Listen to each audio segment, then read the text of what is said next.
method of business would persist until the formation of the National Wrestling Alliance in 1948.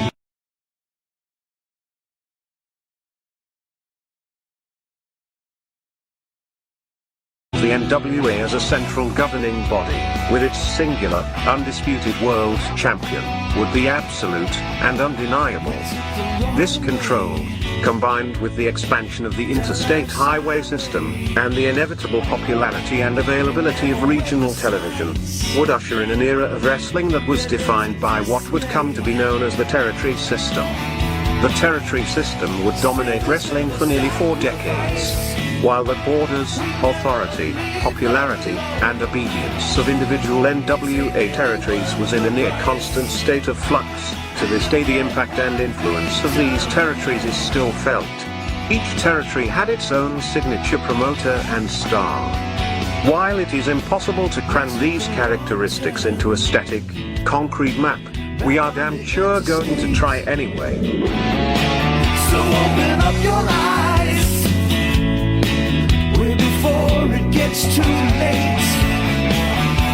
Now one man, there's no way you can. If the street lights are running, don't give a damn.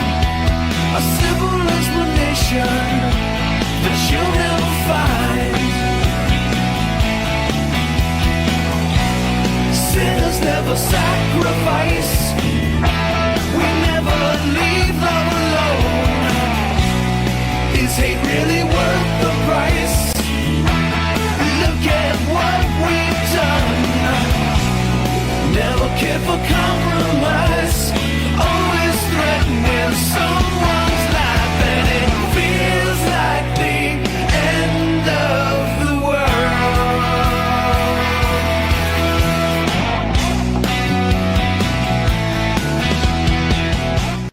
All right. Well, I love that song, man. I really dig that song. Every time it gets stuck in my head. I gotta ask Jimmy when he take him off mute. I think it's called Sinners Never Sacrifice. I love that song. It's badass. Wisteria Hall rocks. All right. Welcome to another week of This Week in Pro Wrestling with the new and not so sure improved format. We'll find out. Where we challenge these 4 pro wrestling experts on this week's wrestling knowledge. Only questions brought up by Mike Monty himself. That would be me. Let me introduce the cast. The newly crowned world champion, Mr. Phil DeCesare. How's it feel, Phil? How's it feel to have that gold? You know, I've hit 6 continents this week, and you know, it's been amazing. I've got a new harem of women. They love me at the bank now. It's just life is good. Life Phil, is good. The most important question, though, you have a choice: the 10 pounds of gold you're carrying now, or Danielle Petro on your arm. Which one are you going with? After much deliberation.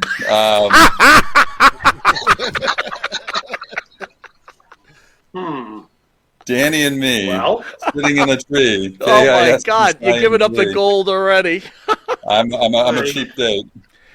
Yep. Second place contestant, the star of the show, Mr. Jimmy Farrow, who just lost to you by a hair of an ass last week. If he just would have chose Sky Blue. Jimmy, you're looking good. You're live on video. Holy shit. Yeah. We got Jimmy. Thank you. I'm here. I can hear everybody. Everybody can hear me. Life is wonderful. Yeah, I lost by an ass hair. Now that you stole my joke, Mike, would you like to continue? I got to tell you, dude, how long are we growing the hair, bro? That's a one hell of a mane you got going on there. When I start stepping on it accidentally, I might take a hint. It looks good. Glad to have you, Jimmy. In third place last week was the former champion, the player. Needless, can we say, a paper champion? Baby. Are you a paper champion? Name your guns. Yes, you are. Are you a paper champion, player? Are you going to take back your gold tonight?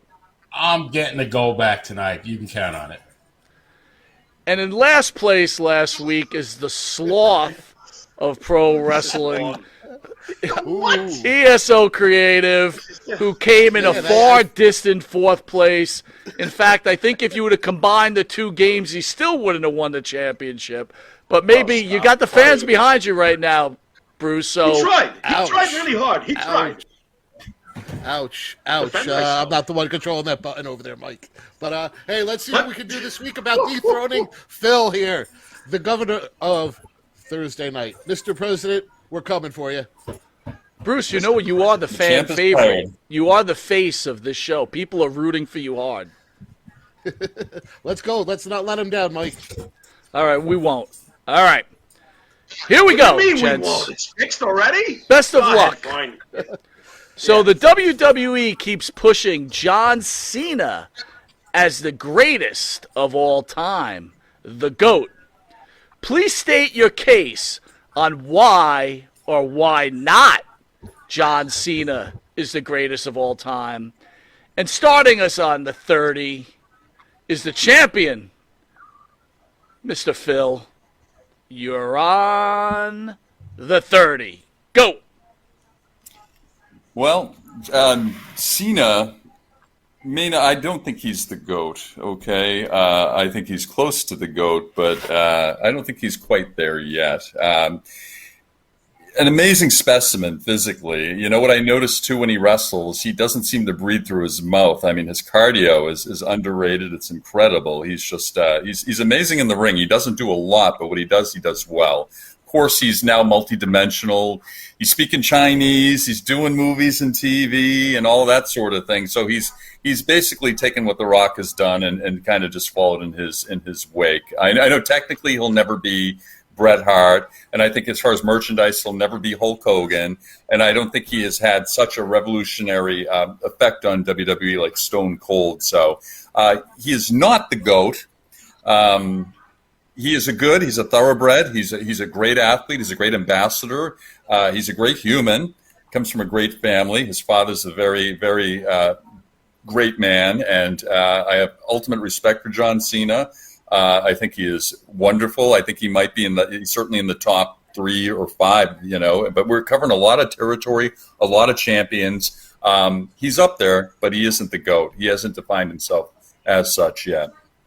From the sales perspective, from the technical perspective, I think from the impact perspective, he's not GOAT. He might be Big Match John. All right, and Phil, good job, man. Good job. Thank you. Glad to see that you mentioned John Cena Sr. in your little message. Yeah, we love there. Mr. Cena. Second place and live, not on the telephone, not from his car, the star of the show, Mr. Jimmy Farrow. Jimmy, you know what the question is. You're on the 30. Go. All right, why don't we just break it down real nice and simple for those folks out there? You got let's just start with WrestleMania 1 and take that era from there on in. You got 3 major faces for the most part. Who were the faces of each major generation? The game changers, or if you will, the ones who became the crossovers. All right? You got Hulk Hogan. Then we get to the Attitude Era. And yeah, I'm skipping over stuff because I'm talking about the major faces. And then you get to Stone Cold Steve Austin. And then you get to the following generation, the Ruthless Aggression. It's John Cena. Is John Cena the greatest of all time? Measuring up against Hulk Hogan? No way. Not even close. Is he the greatest of all time, even measuring up against Stone Cold Steve Austin? No.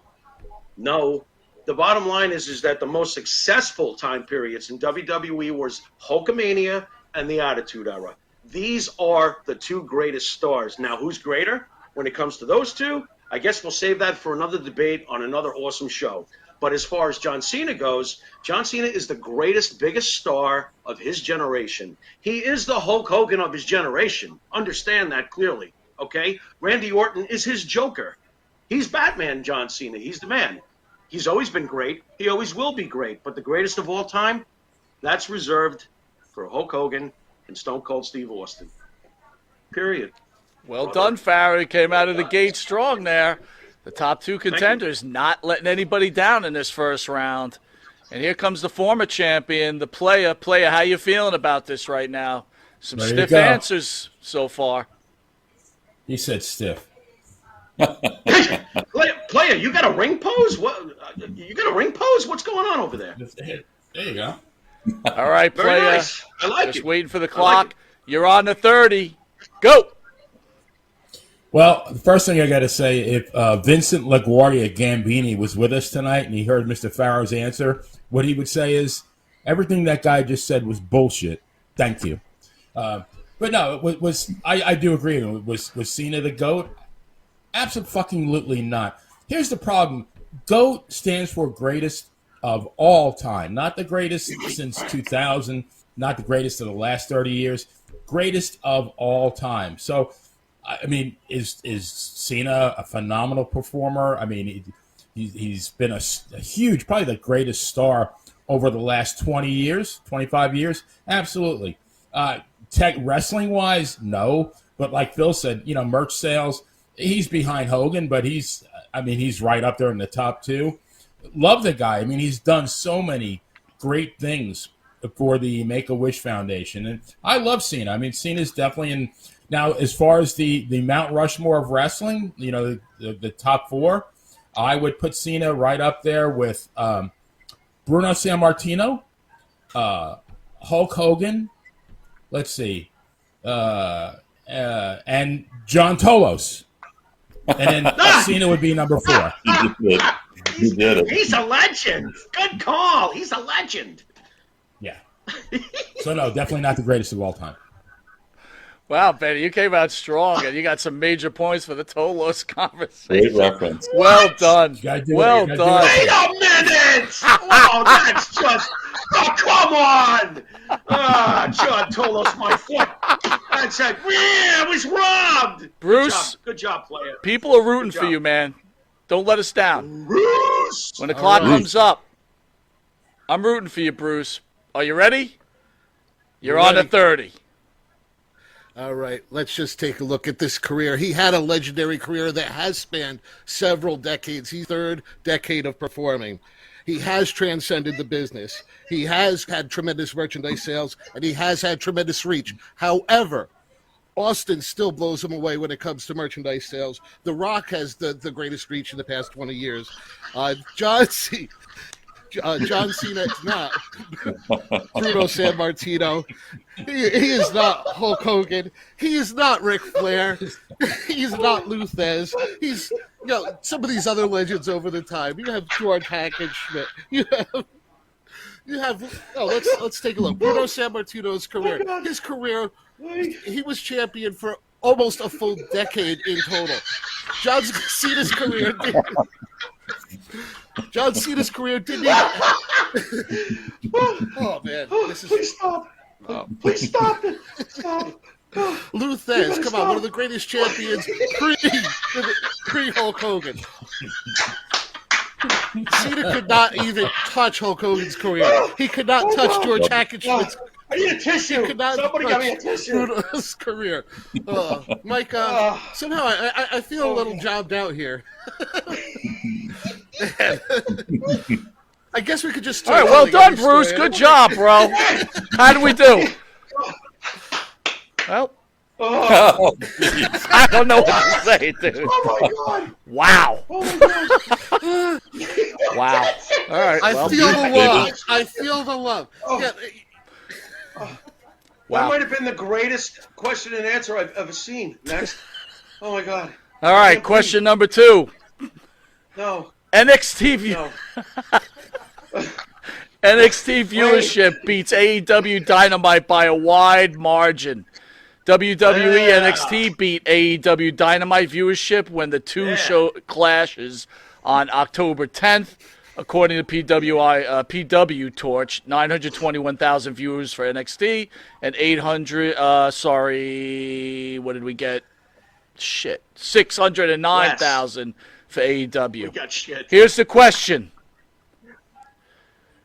Do TV ratings really matter? And is this really a victory for the WWE? Okay, put the clock up, ESO. You're up first. You're on the 30. Go. Okay, is this a victory for the WWE? Somehow I don't think so. With the size difference between the two companies and the roster differences between the two companies, there is no way that AEW even comes close to competing with the WWE. You have to realize you had stars like John Cena, you had The Undertaker, you had Cody Rhodes being advertised for a week straight, and yet you still end up with a rating under 1 million viewers. There's no way that that's even possible. Just having Cody walk on the stage, that should give you a boost over 1 million viewers. Come on. Let's face it, AEW is not the superior product when it comes to what's going on TV nowadays.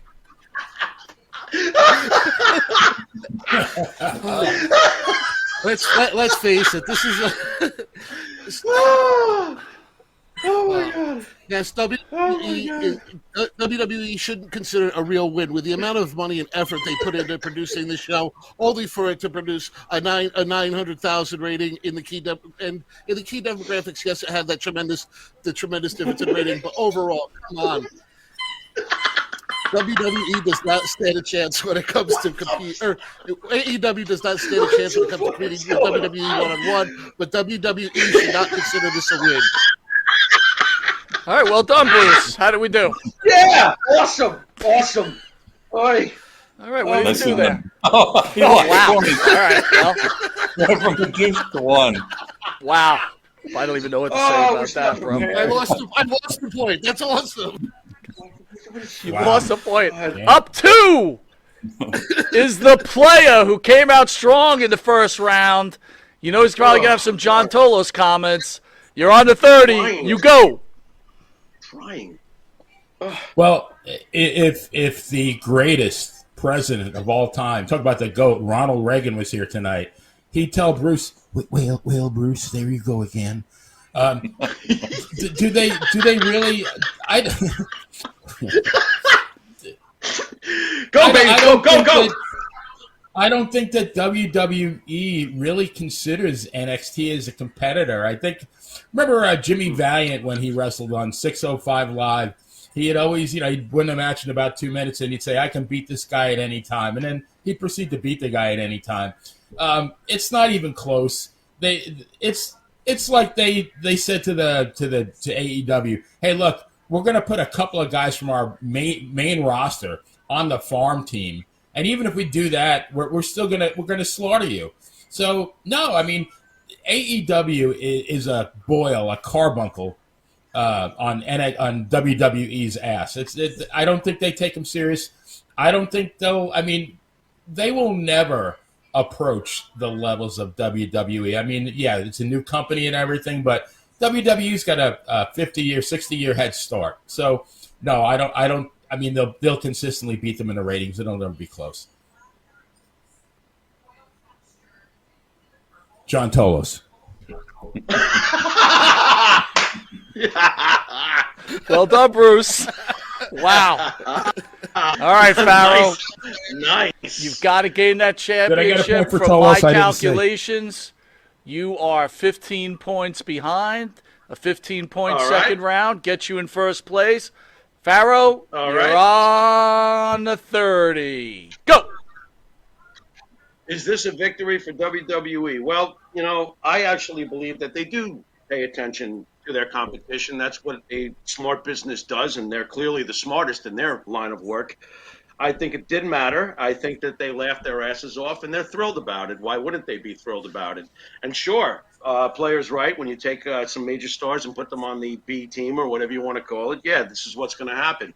But the bottom line is that this show is what AEW is competing with. I say it again. I mean, they want to take down the mighty WWE, but they're not taking them down. They're not even beating NXT. Wasn't this where we all started 5 years ago, like I said, or 4 years ago, whenever this started?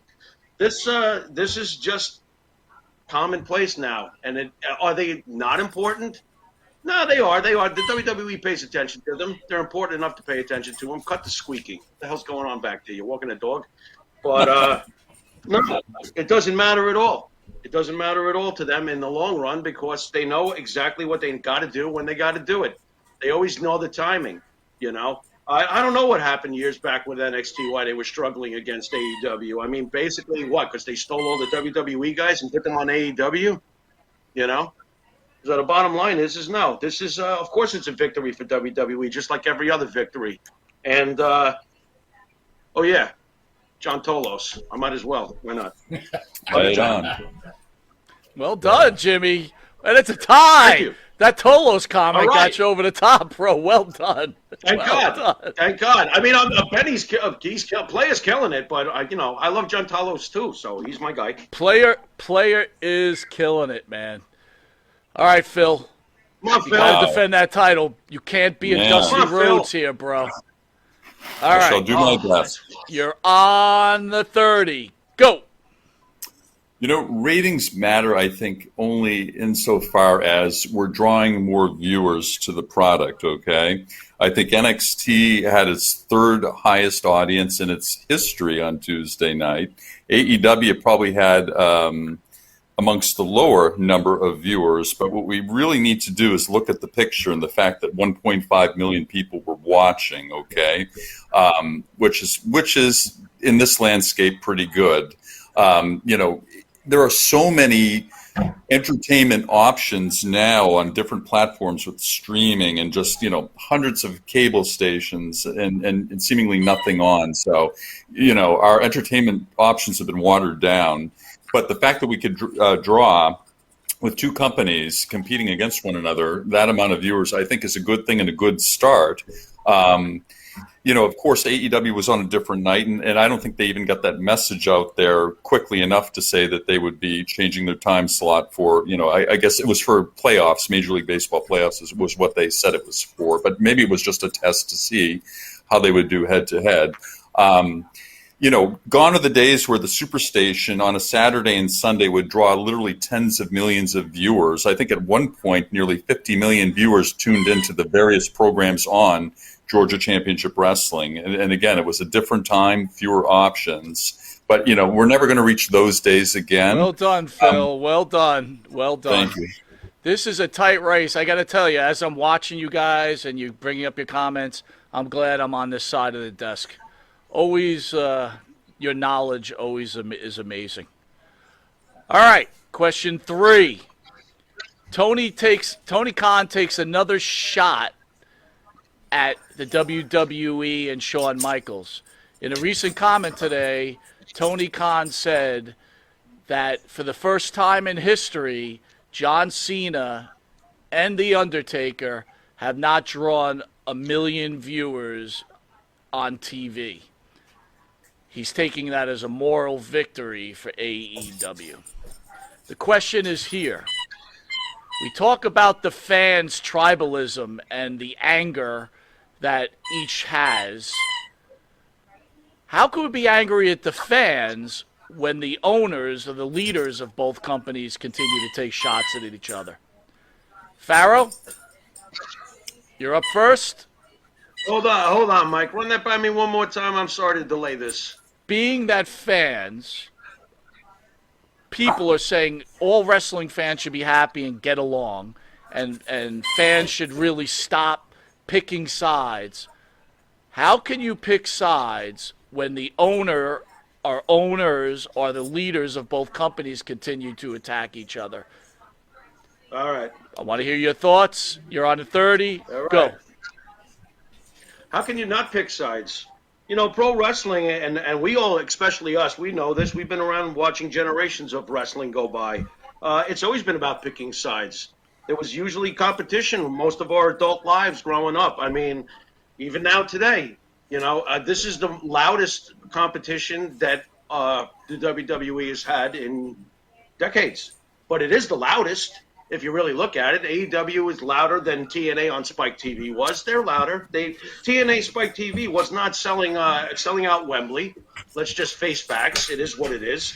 But the bottom line is that it's always going to be this way. You have to have sides. There's a positive, there's a negative, there's a Yankees, there's a Red Sox, there's a Celtics, there's a Lakers, and there's a WWE and anybody else who's around. Or anybody who else is big enough to be around.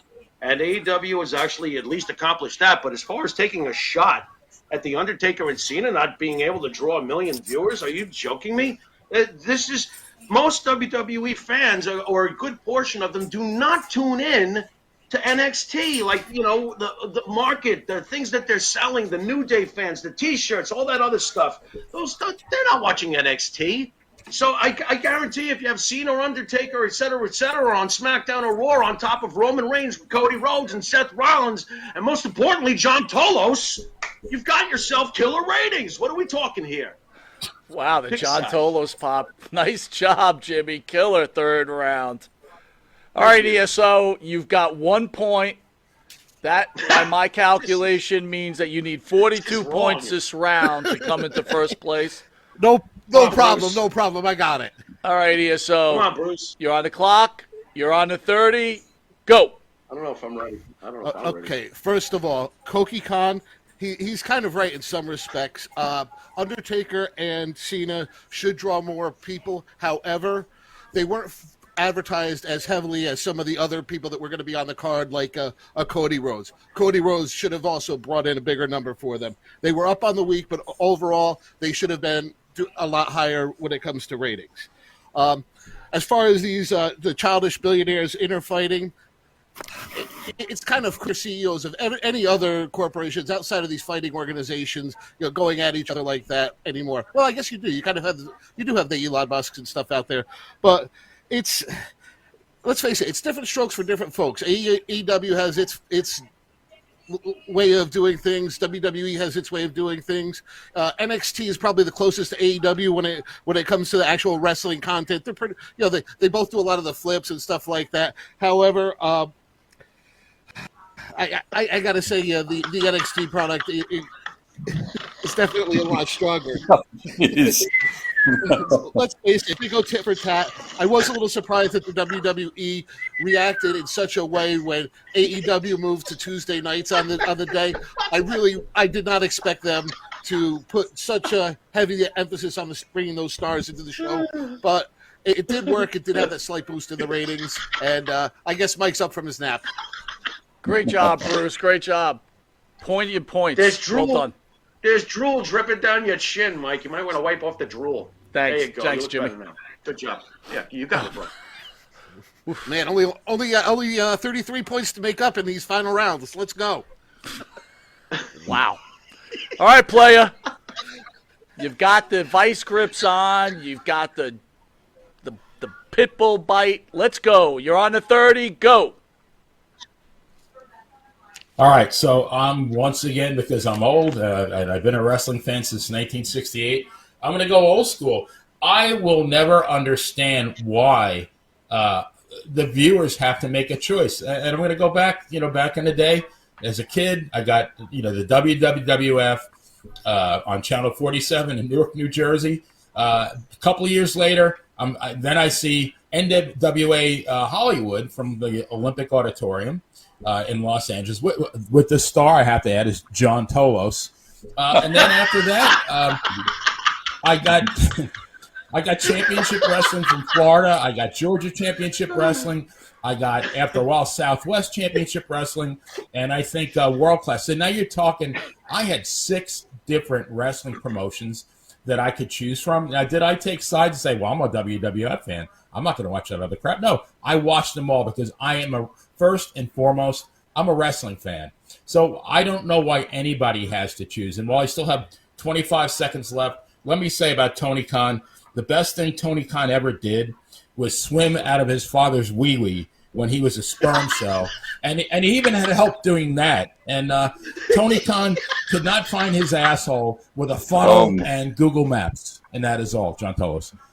Bravo. Well Bravo. done. Well done. Well Bravo. done. Oh. That was great. Phil,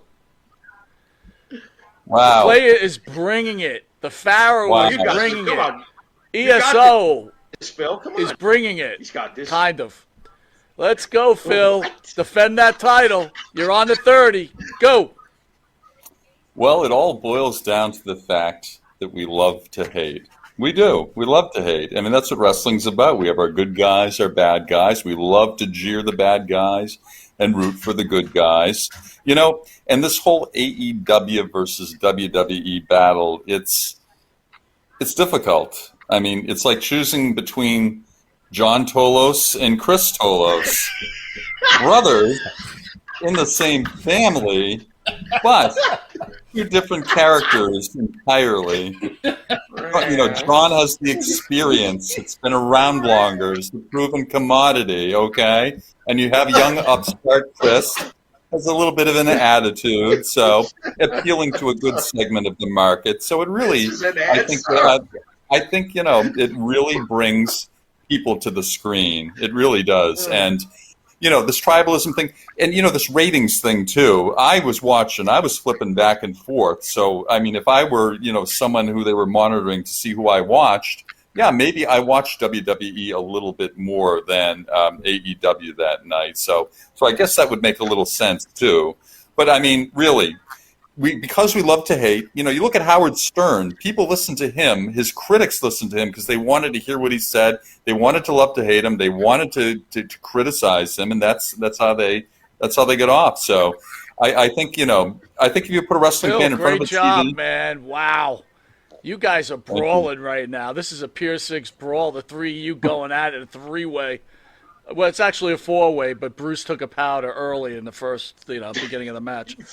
All right. Question number 4. All right. Here we go. The WWE declined CM Punk's return after he initiated talks. CM Punk was fired from AEW, but it doesn't seem that the WWE is interested. A new report is out saying that the WWE rejecting the Second City Savior's attempts of getting back with the company. Is this a work, or is this the truth? Opening up the round, the player. Get you up on the board. Actually, you're in first place right now, looking to regain that title. We're going to put you on to 30. This is going to be big. Big round here. You're on. Go. Well, Mr. Monty, our beloved host, that is a cutting question. And I mean like cutting, like Fred Blassie's teeth on John Tolos' forehead. But let me answer that for you. And I believe the source of this information is Dave Meltzer. And I want to say about Dave Meltzer that there is no truth to the rumor that Kenny Omega insured Dave Meltzer's lips with Lloyd's of London. But it is true that if one of the young bucks stopped short, that Meltzer's nose would be fractured in 3 places. So, you know, wrestling, when can you ever say anything definitively in professional wrestling? Who's to say the Punk's not coming back? Punk, I would not be surprised if CM Punk showed up in Saudi Arabia. Since when does any wrestling news source have any credibility, and especially Dave Meltzer? Dave Meltzer was relevant in 1984. In 2023, he's totally irrelevant. There may be some reasons right now why Punk may not be with WWE, but I can't see him appearing anywhere else. I can't see him not adding value. And I really think, I definitely think that he got royally screwed with this whole incident in AEW. I think all he did was he handled business in the absence of anybody else handling business. And you know, hooray for him. Well done, player. You are rocking it here. Phil, you're up next on the 30. Go. Wow. All right. Some thought here. Drawing a blank as to the question here. Totally drawing a blank. Is the CM Punk yes. being rejected by the... You got thrown off by the 1,000, John. I don't think Benny got to CM Punk to like a minute into the question and got about 1,000 points. It's a work. It's a work. I smell a work a mile away. You know, here's the deal. I mean, the internet marks are just so smart. There are cameras everywhere. People whispering in the shadows. Okay. Yeah. I mean, everyone knows what he had for lunch. All right. So they've got to do something to pique a little interest, build a little drama. I mean, Survivor Series is coming up, and I think, is it in Chicago? I think it is this year. So that would make good sense to build up this uncertainty and have him re-debut there. So I think there's something going on there. He's a proven commodity, so they make decisions based financially, first and foremost.